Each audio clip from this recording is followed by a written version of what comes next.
اعوذ باللہ من الشیطان الرجیم بسم اللہ الرحمن الرحیم ثم قست قلوبكم من بعد ذلك فهي كالحجارة أو أشد قسوة وإن من الحجارة لما يتفجر منه الأنهار وإن منها لما يشقق فيخرج منه الماء وإن منها لما يهبط من خشية الله وما الله بغافل عما تعملون أفتطمعون أن يؤمنوا لكم وقد كان فريق منهم يسمعون كلام الله ثم يحرفونه من بعد ما قالوه وهم يعلمون وإذا لقوا الذين آمنوا قالوا آمنا وإذا خلوا بعضهم إلى بعض قالوا أتحدثونهم بما فتح الله عليكم ليحاجوكم به عند ربكم أفلا تعقلون أولا يعلمون أن الله يعلم ما يسرون وما يعلنون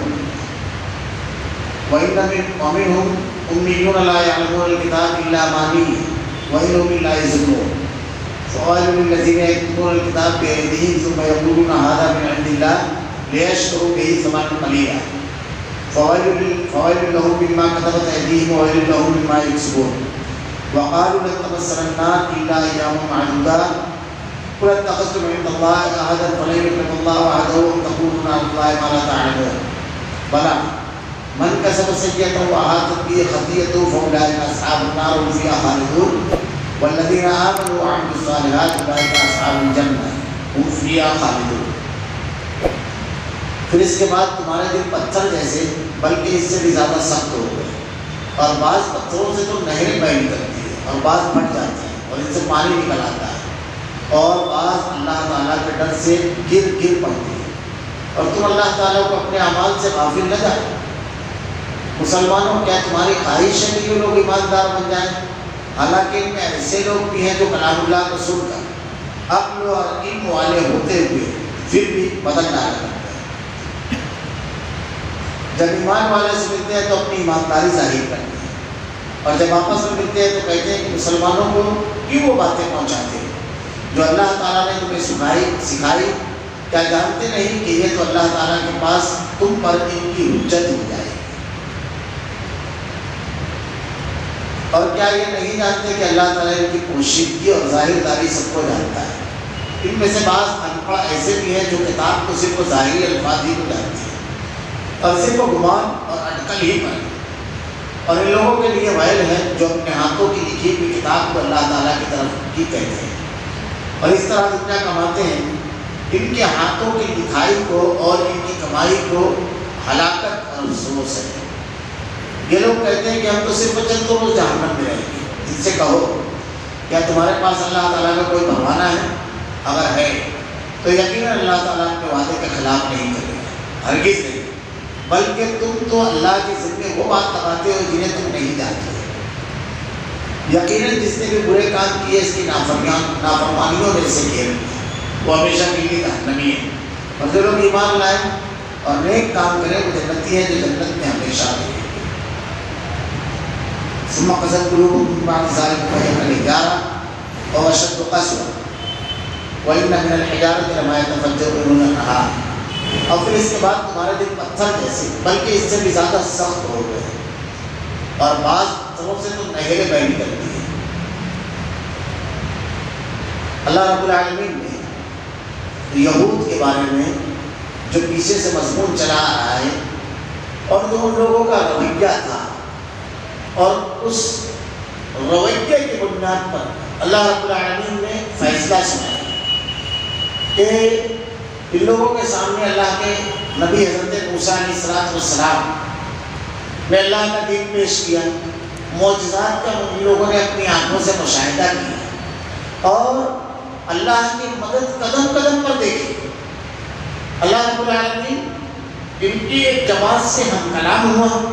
یہ تمام چیزیں ان کے ساتھ پیش آئیں اور اس کے باوجود ان لوگوں کا معاملہ کہ ان لوگوں نے نافرمانی کی. اور اللہ کے نبی جب حضرت موسیٰ علیہ السلام وادی طے میں جب پہنچے اور آپ جب دور پر گئے تو ان لوگوں نے مچھلی کی پوجا کی.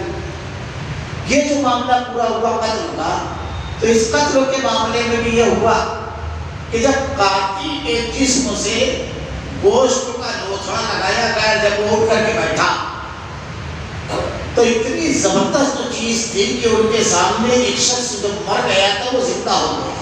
اللہ کی قدرت کاملہ، اس کا اختیار، یہ تمام چیزیں دیکھ کر کے بالکل دل پگھل جا رہا ہے. لیکن جب اس نے قاتل کے بارے میں کہا کہ یہ فلاں بنا بھتیجا قاتل ہے تو اس نے انکار کر دیا۔ اور یہ ان لوگوں کے درمیان یہ چیز ہو رہی ہے جو اللہ کے احکام کو ماننے کے لیے ہیلے بہانے تلاش کر رہے ہیں، بار بار پوچھ رہے ہیں کیسی گائے کیسا بچہ، یہ بولے ان لوگوں کے سامنے یہ ہوا۔ اس کے بعد ان کے معاملات، ان کے رویے میں کوئی تبدیلی نہیں آئی، احکامات کے سلسلے میں ان کا معاملہ ایسا ہی تھا، بالکل پتھر دل ہو گئے۔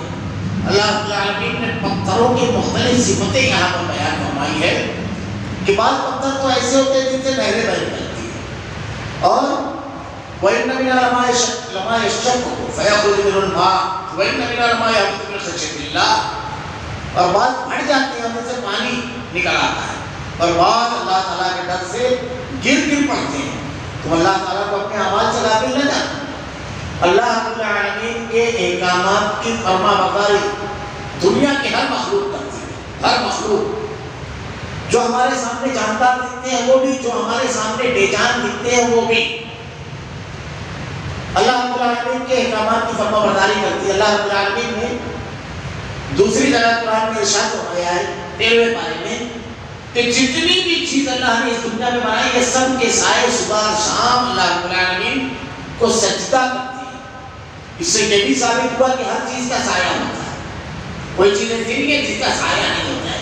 جیسے ہمارے یہاں کو والوں نے بدعقیدگی پھیلائی کہ نبی کا سایہ نہیں ہے، جبکہ مسند احمد کی روایت کے الفاظ ہیں اس سلسلے میں بالکل واضح ہے، اور صحیح مسلم میں بھی یہ واقعہ اختصار کے ساتھ ہے کہ ہجرت کے لیے جب اللہ کے نبی گئے تو ام المومنین حضرت عائشہ صدیقہ ارشاد فرماتی ہیں کہ آپ سے پہلے آپ کا سایہ ہے۔ اس میں بڑی عجیب و غریب عقلی بات تو کہتے ہیں جو عقلی نہیں، بے عقلی بات، ضمناً بات آ گئی تو کہہ دوں کہ سایہ اس لیے نبی کا نہیں پڑتا تھا کہ سایہ اگر پڑے گا تو وہ پیر اس کے اوپر پڑیں گے تو بے ادبی۔ حالانکہ عجیب بیوقوفی کی بات ہے، سایہ کبھی کسی چیز کے نیچے جاتے ہی نہیں ہے۔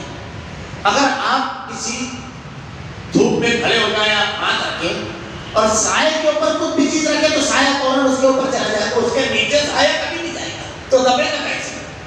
سایہ کبھی نیچے جاتا ہی نہیں ہے۔ یہ عجیب احمقانہ بات ہے، لوگوں کی تدبر بھی نہیں کیا، اچھا ہے کہ ان کا بھی سایہ پڑتا ہے، اگر کسی کا نہیں پڑتا تو خود بھی چلا دیتے ہیں۔ تو اب لوگ آدمی جب شریعت کے خلاف باتیں بلا وجہ کی مبالغہ آرائی کرتا ہے تو خیر کسی قسم کی چیزیں۔ اللہ رب العالمین نے قرآن میں ارشاد فرمایا کہ پتھر جو ہے اگر قرآن کو اللہ رب العالمین اس پر نازل کرتا، اللہ نے ارشاد فرمایا کہ پہاڑ اِنَّا عَرَضْنَا الْأَمَانَةَ عَلَى السَّمَاوَاتِ وَالْأَرْضِ، کہ اللہ کی امانت زمین اور آسمان پر جب پیش کی گئی ان لوگوں نے اٹھانے سے یہ بوجھ نہیں اٹھا سکے۔ پہاڑ کے اوپر جب اس کو نازل کیا گیا قرآن تو وہ بوجھ نہیں اٹھا سکا۔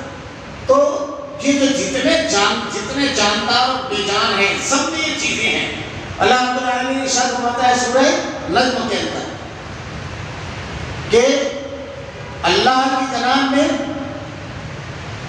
وَالنَّجْمُ وَالشَّجَرُ يَسْجُدَانِ، اللہ کی جناب میں یہ جھاڑ یہ سجدہ کرتے ہیں۔ اللہ کے نبی صلی اللہ علیہ وسلم نے ارشاد فرمایا میں اس پتھر کو پہچانتا ہوں جو نبوت سے پہلے مجھ کو سلام کیا جاتا تھا۔ اللہ کے نبی صلی اللہ علیہ وسلم نے ٹہنی تھی کھجور کی خشک کو، اس کو ٹیک لگا کر خطبہ دیتے تھے۔ جب ممبر بنا دیا گیا تو اللہ کے نبی نے ممبر پر جب بیٹھ کر کے خطبہ دیا تو باقاعدہ وہ ٹہنی رو رہی تھی۔ اللہ کے نبی نے بالکل جیسے کسی کو تسلی دی جاتی ہے ویسے اس کو تھپکی دی۔ تو اللہ رب العالمین نے بیان فرمایا کہ پتھر کا بھی معاملہ ایسا ہے، لیکن تمہارا معاملہ یہ ہے کہ تم اس سے بھی زیادہ سخت دل ہو گئے ہیں، اس سے بھی زیادہ۔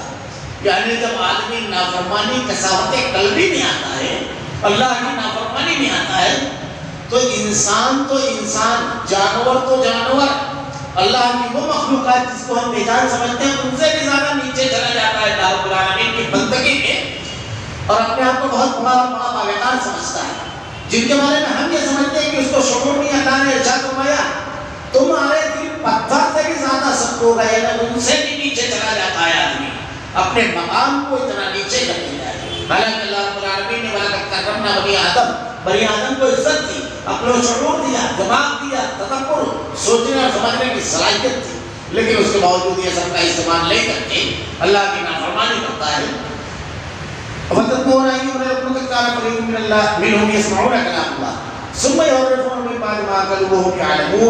مسلمانوں کیا تمہاری خواہش یہ لوگ ایماندار بن جائیں؟ حالانکہ ان میں ایسے لوگ بھی ہیں جو کلام اللہ کو سن کر عقل و علم والے ہوتے ہوئے پھر بھی بدل ڈالا کرتے ہیں.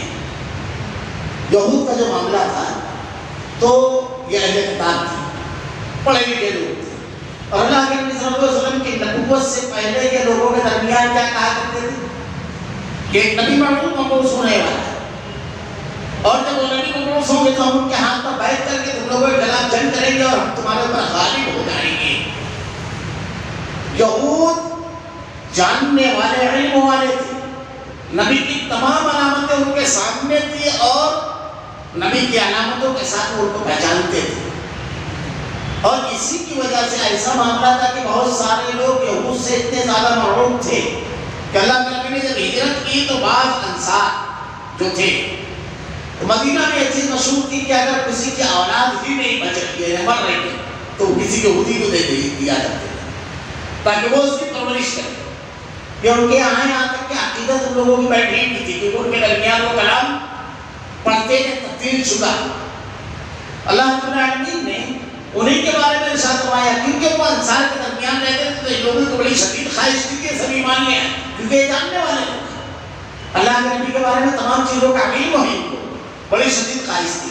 لیکن اللہ ارشاد فرماتا ہے حالانکہ ان میں ایسے لوگ بھی ہیں جو کلام اللہ کو سن کر عقل اور علم والے ہوتے ہوئے، یعنی اتنا شعور اور ادراک تھا، اتنا تدبر تھا، اتنا ذہانت تھی، قوت فیصلہ بالکل صحیح فیصلہ کر سکتے تھے، اور علم والے بھی تھے، جاہل نہیں تھے، پھر بھی بدل ڈالا کرتے ہیں، پھر بھی تبدیل کر دیا کرتے ہیں. ان کی یہ اللہ تعالیٰ خرابی بتا رہا ہے. یہاں پر ایک چیز اور بھی سمجھ میں آنے والی ہے کہ اگر آدمی بہت علم والا ہے، بہت عقل والا ہے، اگر شریعت سے کھلواڑ کر رہا ہے تو عقل اور علم ہدایت، رہبری اور رہنمائی کے لیے کافی نہیں ہے، بلکہ اس عقل اور علم کا صحیح استعمال اگر آدمی کرے گا تو وہ ہدایت تک جائے گا اور اللہ رب العالمین سے ہدایت مانگ کر سمع و طاعت کا اس کے اندر جذبہ ہوگا.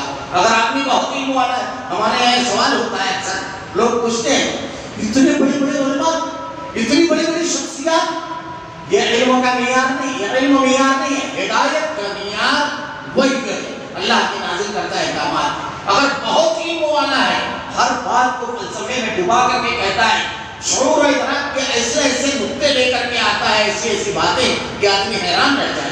جب بات کرتا ہے تو لوگ سمجھ میں، لیکن اس کے باوجود اگر اس کی عمل، اس کا عقیدہ اور اس کا ایمان اللہ کی نازل کردہ کتاب کے مطابق نہیں ہے تو سمجھ لیجئے کہ وہ کسی کام کی نہیں ہے. یہ تاریخ میں گزر چکا.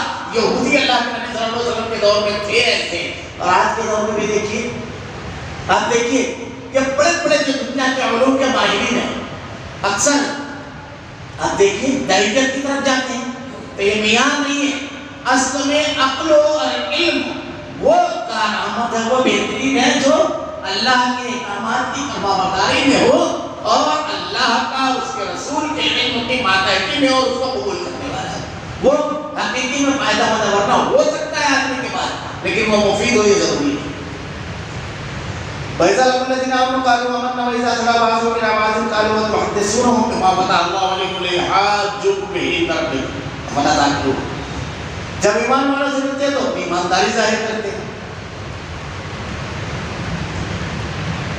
صحابہ کرام سے یہودی جب ملتے تھے اور ان کی جب آپس میں گفتگو ہوتی تھی تو میں نے بھی بتایا کہ وہ لوگ کہا کرتے تھے کہ نبی مبعوث ہونے والا ہے قریب، اور وہ ہجرت کر کے اسی علاقے کی طرف آئے گا.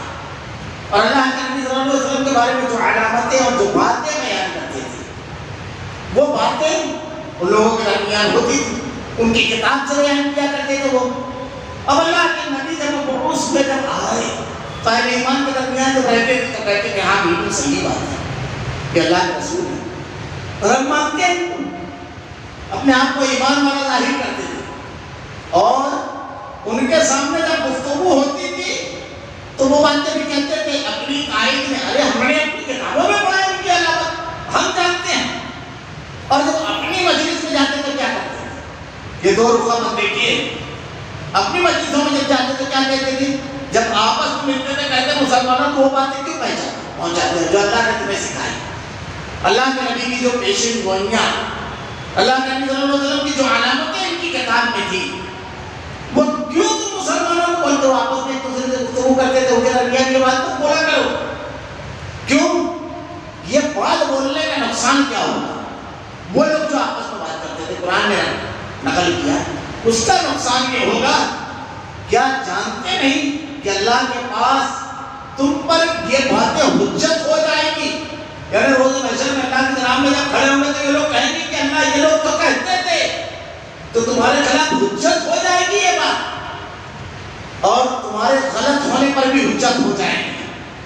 دنیا کے اندر بھی ایک بات آپ کہہ رہے ہیں اور اس کے بعد اس کے خلاف جا رہے ہیں تو وہ حجت ہو جاتی ہے. تو صحیح بات بھی ان کے درمیان نہ کرنا، صحیح باتیں بھی نہیں بیان کرنا. یہ یہودیوں کی جو صفتیں بیان کی جا رہی ہے اس پر غور کیجیے. آج ہمارے سماج اور معاشرے کے اندر یہ چیزیں بالکل ملیں گی. بہت سارے لوگ قرآن کی آیتیں اس لیے نہیں پیش کرتے ہیں، حدیثیں اس لیے نہیں پیش کرتے ہیں، اللہ کی باتیں اس لیے نہیں پیش کرتے ہیں کہ اگر وہ پیش کریں تو انہیں کے خلاف حجت ہو جائے گی. کیا کہ کیا کہہ رہے ہیں؟ آج تک کہ تو یہ جو چیز تھی اس کو آپ نے ہمیشہ غلط کہا ہے. آج تک کہ تو بہت ساری مثالیں اس کی دی جاتی ہیں.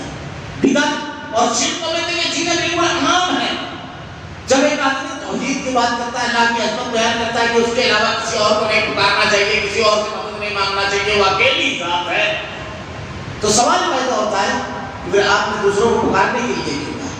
میں چھوٹا سا واقعہ بدعت کے سلسلے میں بیان کرتا ہوں. ہمارے ایک صاحب، ان کے یہاں مکان بنا، تو مکان کی تعمیر کے بعد گفتگو میں تو ہم نے کہا کہ قرآن خوانی جو کی جاتی ہے دکان مکان کے آغاز میں، اس کا کوئی ثبوت قرآن و حدیث نہیں. اللہ کے نبی صلی اللہ علیہ وسلم نے ہجرت کی، مدینہ آپ کی 11 بیویاں، آپ نے 11 مکانات بنائے، کہیں قرآن خوانی نہیں کی. صحابہ کرام ہجرت کر کے گئے، کسی نے قرآن خوانی نہیں کی. امام ابو حنیفہ رحمۃ اللہ علیہ نے ایک بہت زبردست مکان بنایا، آپ نے قرآن خوانی نہیں کی کیونکہ آپ بہت بڑے تعلیم تھے. اس کا کوئی ثبوت قرآن و حدیث سے نہیں ہے. گھر کا اگر آپ کو آغاز کرنا ہے تو زیادہ سے زیادہ یہ ہے کہ آپ دعوت کیجیے. آپ کی جو طاقت ہے اپنے اہل خانہ کو، رشتہ داروں کو، بھائیوں کو، دوستوں کو بلا لیجیے. گھر وہ چیز کو کہتے ہیں. اور اس کی بھی دلیل ہے کہ اللہ کے نبی صلی اللہ علیہ وسلم نے جو بیان فرمایا کہ ایک آدمی نے گھر بنایا اور گھر بنانے کے بعد ایک شخص کو لگایا کہ جاؤ دعوت. تو جن لوگوں کے یہاں دعوت پہنچی وہ اس گھر میں آئے، داخل ہو. اللہ رب العالمین نے جنت بنائی اور وہ دعوت دینے والا میں، جس نے میری دعوت کو قبول کیا وہ جنت میں داخل ہو گیا. تو اللہ کے نبی ایسی مثال نہیں دے سکتے جو درست ہو. تو یہ اس بنیاد پر ہے.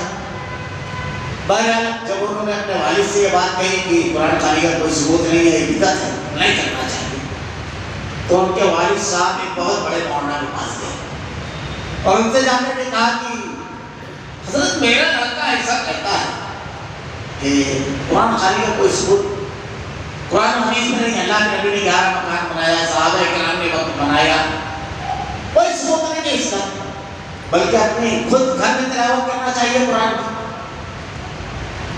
تو صحیح بولتا ہے کیا؟ مولانا نے کہا بالکل صحیح بولتا ہے، بدعت نہیں کرنا چاہیے.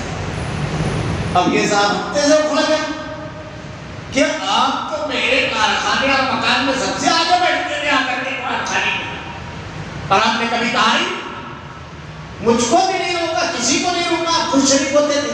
کہا لوگ مانتے نہیں ہیں اسی لیے بولے. جب یہ بدعت ہے تو آپ نے ٹوکا کیوں نہیں؟ بولے لوگ مانتے ہیں. بولے مانے نہ مانے کہ آپ بولے. مسئلہ یہی ہے کہ بدعت کو آپ فرمان چڑھا رہے ہیں. اب صحیح بات اگر ان لوگوں کے درمیان بولیں گے تو آپ کی شخصیت فوراً یہ ہو جائے گی، آپ قرآن و حدیث کے خلاف خاموش رہتے ہیں، لوگوں کے سوالات کھڑے ہونے لگیں گے. یہی ڈر اور خوف رہتا تھا. حجت ہو جاتی ہے وہ دنیا کے اندر بھی اور آخرت کے اندر بھی. اور ایمان، اللہ کی رضا اور خوشنودی، اللہ کی محبت، رسول کی اطاعت آدمی کے اندر یہ جذبہ بیدار کرتی ہے کہ پوری دنیا کی مخالفت کی پرواہ نہیں کرتا ہے. عمل کرنے میں، اپنے عقیدے کے اظہار میں، اپنی گفتگو میں پوری دنیا ناراض ہو جائے اس کو پرواہ نہیں رہتی ہے، لیکن اللہ ناراض نہیں ہونا چاہیے. پوری دنیا مخالفت کرے اس کو پرواہ نہیں رہتی ہے، لیکن رسول کے خلاف نہیں ہونا چاہیے. وہ لوگوں کو دیکھ کر کے اپنے عقیدے اور ایمان کو نہیں بناتا ہے، کسی کے علم کو، کسی کی عقل کو، کسی کی کثرت و قلت کو، بلکہ اپنا عقیدہ اور اپنا عمل وہ بناتا ہے اللہ رب العالمین کی نازل کرتا ہدایت اور نبی کے بتائے ہوئے طریقے کے مطابق. اور یہی چیز جب آدمی کے اندر آ جاتی ہے بس سمجھ لیجیے کہ اس کو بندگی کا شعور آ گیا، وہ کامیاب ہو گیا. یہی کامیابی. اب صرف اتنا نہیں، کیا تم اولا یعلمون اللہ یعلم ما یسرون وما یعلنون وما یعلنون، کیا یہ نہیں جانتے کہ اللہ تعالیٰ ان کی پوشیدگی اور ظاہرداری سب جانتا ہے؟ اپنی مجلسوں میں جا کر تم بات کرتے ہو، مجلسوں میں جب بیٹھ کر کے بات کرتے ہو تو یہ بھی اللہ جانتا ہے، اور لوگوں کے درمیان جو بولتے ہو یہ بھی اللہ جانتا ہے. اپنی مجلس میں جا کر کے بیٹھتے ہو تو بولتے ہو نہیں یہی ہدایت کیا آتا ہے، بالکل صحیح ہے. اور اس کے بعد جب یہاں آتے ہو تو کہتے ہو کہ نہیں، مخالفت کرتے ہو. تو کیا اللہ رب العالمین اس کو نہیں جانتا؟ سب جانتا ہے رب العالمین، ہر چیز کا علم ہے. تو ڈر آدمی کے صرف دل میں صرف اللہ کو ہونا چاہیے، بندوں کا ڈر نہیں ہونا چاہیے. اپنے منصب کا، اپنے مقام کا، اپنے مفاد کا ڈر دل سے نکال دینا چاہیے، کیونکہ منصب بھی دینے والا وَتُعِزُّ مَن تَشَاءُ وَتُذِلُّ مَن تَشَاءُ اللہ ہے، اور مال بھی دینے والا اللہ ہے، مقام بھی دینے والا اللہ ہے. اس لیے اللہ سے کرنا چاہیے.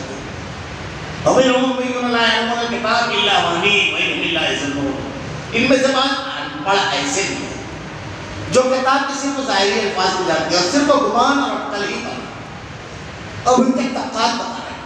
یہ تو ان کے اہل علم کی خرابیاں تھی، جو جاننے والے تھے، جو پڑھے لکھے تھے.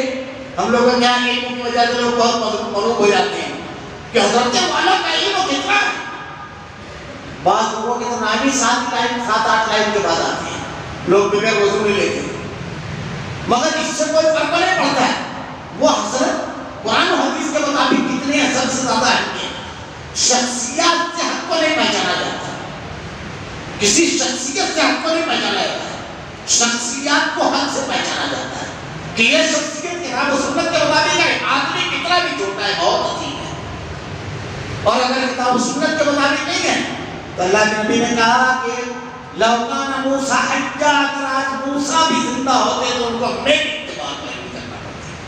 تو کسی بھی مقام پر ہے اگر نبی کی اطاعت اور پیروی نہیں کر رہا ہے، کلام الہی پر عمل نہیں کر رہا ہے، نہ کبھی اس سے مرور نہیں ہونا چاہیے. اور توحید کی سب سے بڑی خوبیوں میں سے ایک خوبی یہ بھی ہے کہ شخصیت پرستی ختم ہو جاتی ہے. اس سے عقیدہ جو مضبوط ہوتا ہے، یہ سب سے زیادہ ہے چیزہ کا آدمی کا عقیدہ جب بگڑتا ہے تو یہ سب خرابیاں آتی ہیں. میں نے اس سے پہلے بھی مثالیں دی ہیں کہ عقیدے کی مضبوطی کا فائدہ کیا ہے.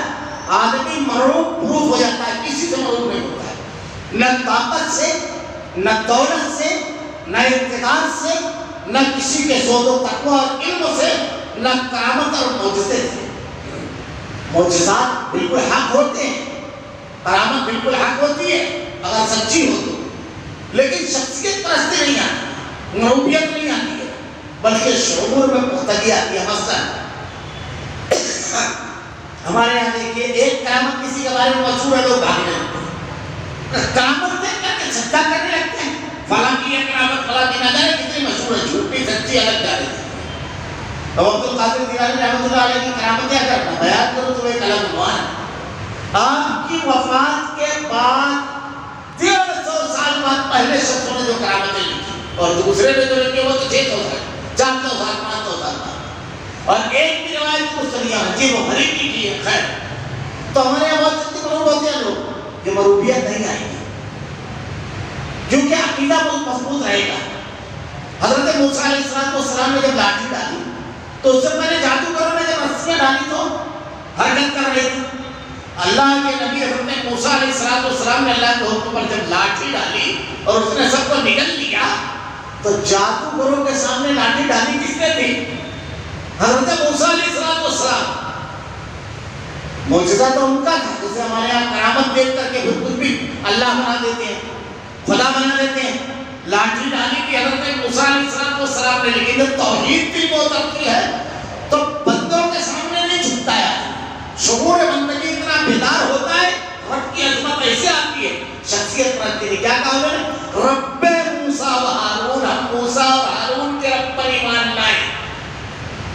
رب نے یہ کروایا تو شخصیت پرستی نہیں آتی ہے، رب پرستی آتی ہے توحید۔ اور یہ یاد رکھیے عقیدہ آدمی اسی وقت جب صحیح ہوتا ہے اسی ان چیزوں سے بچتا ہے۔ اسی لیے صحابہ کرام کی زندگی میں آپ دیکھیں گے کہ اگر بڑی سے بڑی شخصیت ہے حضرت عمر رضی اللہ عنہ، ان کی شخصیت کتنی عظیم ہے۔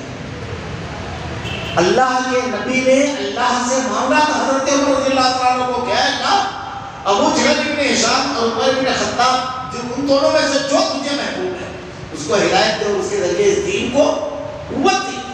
حضرت عمر رضی اللہ عنہ آپ کو معلوم ہے 40ویں مسلمان ہیں۔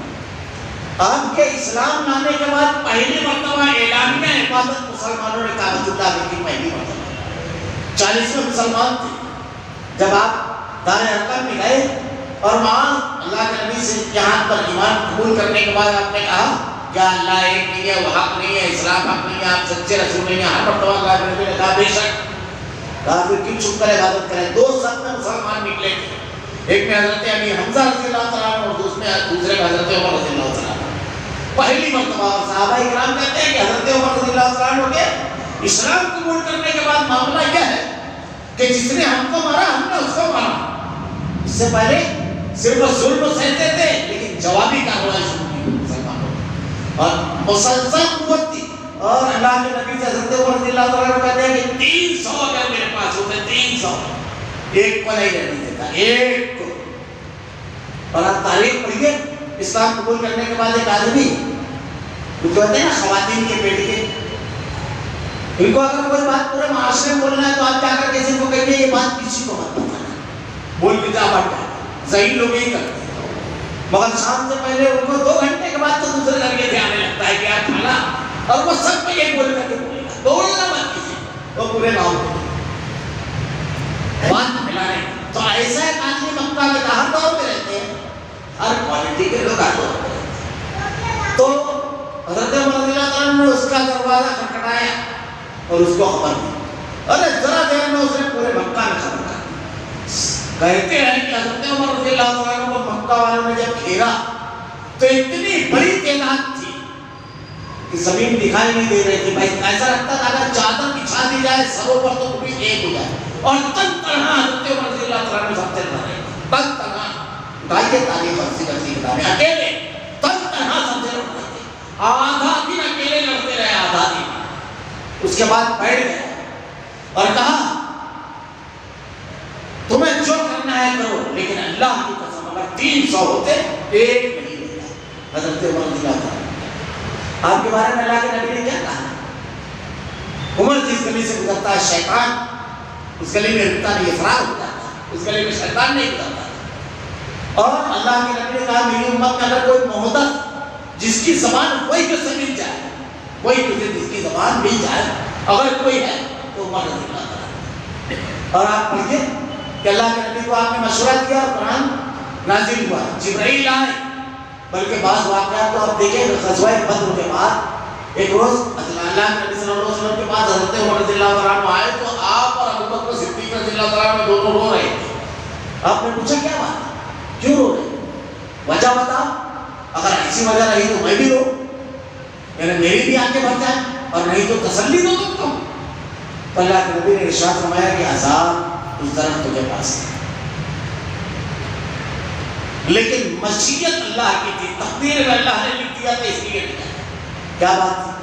اللہ کے نبی سے حضرت عمر رضی اللہ تعالیٰ عنہ نے غزوہ بدر میں بات کہا تھا کہ اللہ کے رسول میرا رشتہ دار مجھ کو دیجیے، علی کا رشتہ دار اس کو دیجیے، ابو بکر کا رشتہ دار ان کو دیجیے، ہم اپنے ہاتھوں سے اپنے رشتہ داروں کا معاملہ کریں گے تاکہ دنیا دیکھ لے کہ ہمارا رشتہ پھر اور پھر میں اسلام کے ساتھ ہے۔ اور ان لوگوں نے اسلام کو، اللہ کی توحید اور اللہ کے دین کو روکنے کے لیے پوری توانائی لگائی، کسی کو چھوڑ کے نہیں، جزیہ فدیہ لے کر کے چھوڑنا نہیں۔ حضرت ابوبکر صدیق رضی اللہ تعالیٰ عنہ نرم دل تھے۔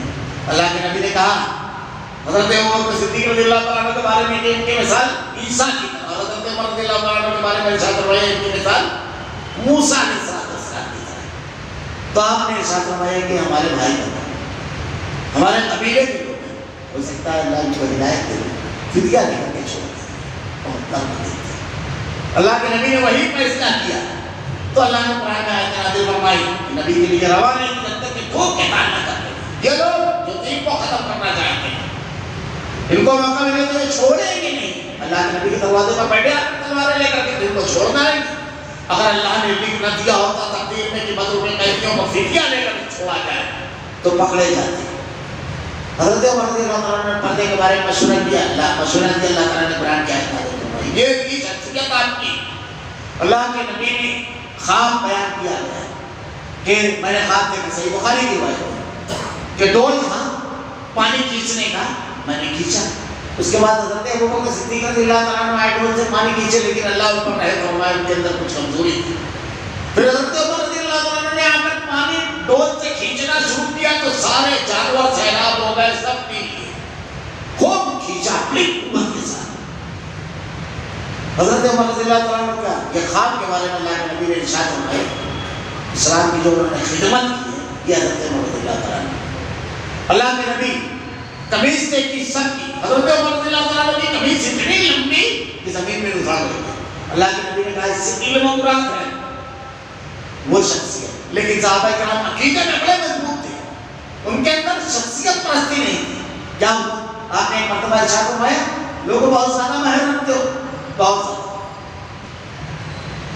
اس لیے ایک حد متعین کرنا.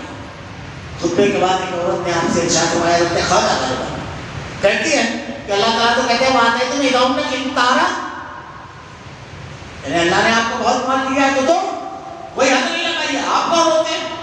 اللہ اپنی بے شمار رحمت نازل فرما سکتے ہیں رضی اللہ تعالیٰ عنہ پر. ایسا ایمان تھا. فوراً کہا ایک عورت کی عمر سے زیادہ جانتی ہے, ایک عورت کی عمر سے زیادہ جانتی ہے رضی اللہ تعالیٰ. فوراً اپنی بات واپس. آج ہمارے یہاں اگر کسی کے سامنے قرآن کی آیت پیش کرو, حدیث پیش کرو, اتنے بڑے مولانا تیرے مجھ سے زیادہ سمجھتا ہے, امام سے زیادہ سمجھتا ہے. جی بے علمی کی بات ہے. کیا کلام الہی سے زیادہ ان کو سمجھتا ہے؟ کلام نبی سے زیادہ ان کو سمجھتا ہے؟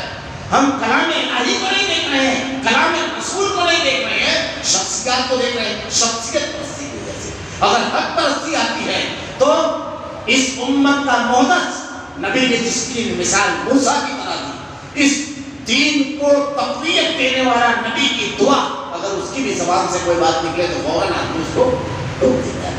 تو یہ بہت اہم چیز ہے.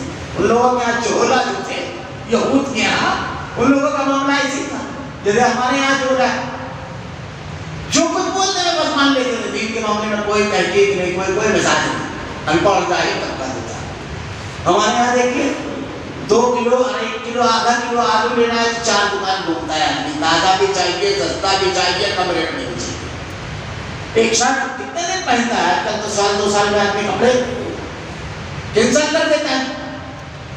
کوئی چھوٹی سے چھوٹی چیز, جوتا ہے, چپل ہے, آدمی کتنی تحقیق کرتا ہے. لیکن وہ دین جس پر انحصار ہے, اس دنیا کے اندر بھی کامیابی کو اور آخرت کے اندر بھی کامیابی کا انحصار ہے, اس دین پر عمل کرنے کے لیے, اس دین کے لیے کوئی تحقیق نہیں کرتا ہے. جو ملا جیسا ملا بس لے لیا. بات دادا سے جو چلا رہا ہے, جو سماج اور معاشرے میں ہم نے کبھی دیکھا ہی نہیں کہ رب کے خلاف میں کیا ہے. محمد صلی اللہ علیہ وسلم کے فرمان میں کیا کہا اللہ تعالیٰ نے؟ صرف گمان اور اٹکل پر ہے. گمان کر لیا کہ ہاں بس جو یہ بتا رہے ہیں صحیح, چاہے وہ کلام الہی بیان کرے چاہے نہ کرے. یہاں پر بہت سارے لوگ یہ سوال کرتے ہیں کہ قرآن و حدیث پر عمل کرنے کے لیے آدمی کا پڑھا ہوا لکھا ہونا ضروری ہے. اگر آدمی پڑھا لکھا نہیں ہے تو کیسے کہ قرآن و حدیث پر عمل کر سکتا ہے؟ عجیب سا سوال ہے, مجھے سمجھ میں نہیں آتا یہ سوال. بھائی اس کی وجہ سے قرآن حدیث چھوڑ کر کے اماموں کی لوگ تقلید کرتے ہیں. اب امام کی تقلید بغیر پڑھا لکھا آدمی کیسے کرنا ہے؟ ان کی بھی کوئی کتاب اردو میں نہیں ہے, اس کے لیے علماء سے پوچھ رہا ہے, اور اللہ کے نبی اور اللہ کے کلام کے لیے علماء سے نہیں پوچھ رہا ہے.